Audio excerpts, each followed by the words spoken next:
Dobrý deň, volám sa Skinhead do piče. Predvedem vám kurva nejaké triky ako zabiť toho buzeranta. Poď sem, ty geňo, poď sem! Si mi rozkol. To ma nezajíma. A jednu zajme a rozjebem. Musí dostať, viete, nesmie ma nikto kurva spoznať. On je ty geňo. Som sa toho považil, kurva. Ja nie som. Čo? Ty si mi stiahol masku, poď sem. Nie, panie, prepačte. Vypajte mi go. Kurwa, taká tajčí.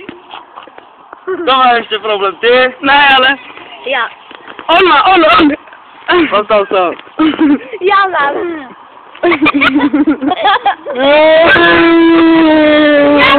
Drž ho mu, kurva!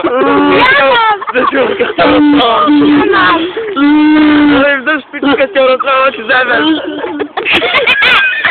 Ja mám problém. Ako sa to môže do piče jeden skuronický na to hovoriť?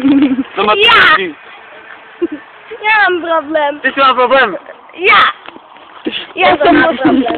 Nemyslím, aj keď rozprávam. Ja mám problém. Problém. Ty máš nejaký problém? Hej. S čím máš problém? Že ťa mám zbiť. Vypadne.